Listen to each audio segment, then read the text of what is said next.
Is TKO the one making all of these roster cuts, or is this a WWE decision? Hello, my friends. Welcome to the Wicked Bitter channel. I'm Travis. Thank you for checking out this video. If you are somebody who loves WWE content, you love wrestling content, subscribe to this channel. We got a great thing going here. We got videos every single week talking about WWE. Unfortunately, we have some news to talk about today. Oh, man, my friends. Look, I was having an enjoyable Sunday. It was very chill. It's actually been kind of cloudy and rainy here today, so it's been a very relaxing day. I was actually just watching Star Wars. Fun fact about me, I've only watched one Star Wars ever, and it was like the 2015 film. I've always liked Star Wars. I've always thought it's cool.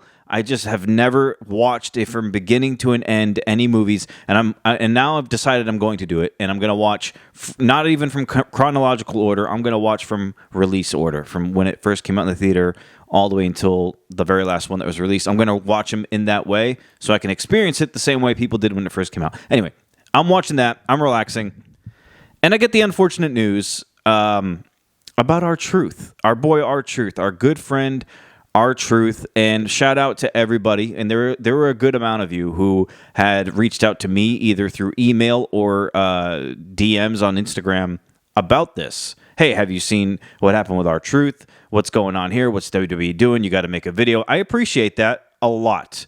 I did finish my movie, and I came in here to talk to you guys about this.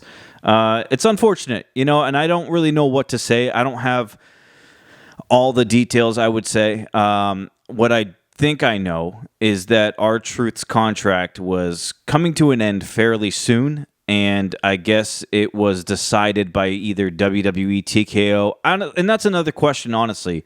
I don't know if TKO has the final say or if they're the ones making the decision, or I don't know if it's WWE. I don't know if it's TKO and WWE together. I don't know what the deal is or the partnership when it comes to that kind of thing, but it has been decided whoever makes the decision to either not renew his contract or I guess just to let him go. So seeing as I guess there's only a couple of weeks left or a few weeks left, whatever it may be, I guess they just decided to cut ties now. Look, man, I think the biggest thing about it is the timing of it. I think it's... had R-truth just been doing his normal, sporadically showing up type deal, I think a lot of people would be bummed out for sure, of course. But it's the fact that he was just involved with a pretty interesting and cool angle with John Cena. I think it exceeded a lot of people's expectations. I'm not saying it was the best angle and it blew everybody out of the water, but it was interesting. It was entertaining. I actually was very intrigued for their match that they just had. So, it sucks. It's unfortunate. The truth is, though, no pun intended, R-truth, I think, is 50 or maybe a little more. And I think what WWE is doing is, and I'm going to actually just add this one in too, Carlito. Carlito, a few hours later, announces that he was released by WWE. I think he says that he's only got a couple of weeks left. I think what WWE is doing, and I don't know if this is what's going on, but at least my opinion, I think when it comes to talents' contracts, I think they just are letting go of the aging superstars. Like, we kind of saw this a little while back when Dakota Kai got released, when Shayna Baszler got released. I think WWE is now trying to fine-tune their roster a little bit and actually try to, I don't want to say save money, but maybe actually kind of if they don't have a spot for somebody on the card or any plans for somebody, and their contract's coming up, and that they're aging or injured often or whatever it may be, I think they just decide maybe it's just best we just cut ties instead of paying money for somebody who's just kind of hanging around and not doing anything, or that we don't have big plans for. I'm not saying they're saving money or trying to actively save money that way. I just think that they're trying to limit what they are spending their money on, I guess. I don't know. I don't know the right way to frame it. It's like, they probably have these meetings. WWE is different now. They TKO is with them now. I think they make all these business decisions, which I think are not very popular with fans at times, like the ads on the mat in the ring. A lot of people don't like that. I can understand, right? I'm with you on that one. I've kind of learned to just kind of get used to it by now. But when it comes to talent too, you know, I was mad about Dakota. I was not happy about Shayna getting let go. You know, and Braun Strowman was a little older. Like, I think they're just seeing that, like, hey, either, you know, when people like this person is often injured, we're paying this person this amount of money for what? Like, they're always injured. Or it's like, hey, we're paying this person a lot of money for what? They're, you know, in their late 40s or, you know, early 50s in this case. Or, you know, so it's like, should we really be paying or should we really spend money on that? I think they're cutting back a lot on stuff like that. You know, you can argue, of course, that there's people on the roster who we haven't even seen in months. That are still being under contract, is still getting paid, all that kind of stuff. I'm with you on that. We could argue that it's completely valid to say that or have that opinion. I understand, but I think in this case, these two guys, Carlito and R-truth, I guess their contracts were coming up fairly soon, and WWE just decided you might as well cut ties now. The R-truth through one kind of, you know, upsets me a little bit. He had a great run. I mean, this guy had a hell of a career. Regardless, you know, whatever he does next, I don't know what he's going to do next. I don't know if he continues to want to perform, you know, in wrestling. I actually would like to see R-truth go to TNA because that'd be kind of a cool, like reunion, like, you know, type deal with R-truth. I don't know if he still has any plans to wrestle or if this is it for him. I don't think this is the last we'll see him in WWE. I think we'll see him back at some sort of capacity, some kind of role, you know, a backstage producer or like a on-screen manager or character or something. I'm not saying that's going to be soon. I just don't expect to never see him again. I think he'll be back at some point. And I feel like I could say the same thing about Carlito.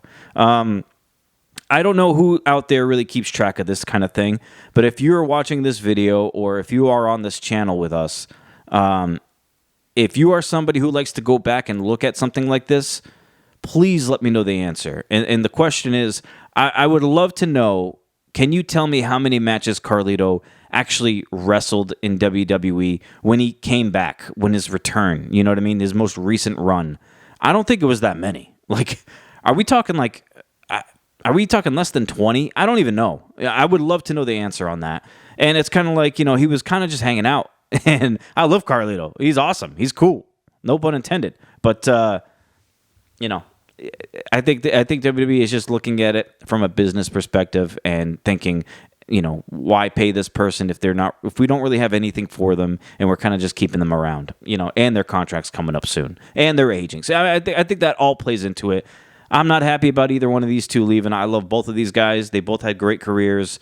R-truth had an awesome... you know what? I'm at least happy R-truth got to do this with John Cena before he left. You know, I think his last match was against JC Mateo on SmackDown and he lost, whatever. But at least he got to wrestle John Cena and put a bow on that one. That was pretty cool to see. I wish nothing but the best for both. You know, these guys have been a part of my life, you know, not directly or not personally, but I've known these guys. I've watched these guys from like the start. And yeah, you get that kind of attachment to these people, you know. So it is a bummer.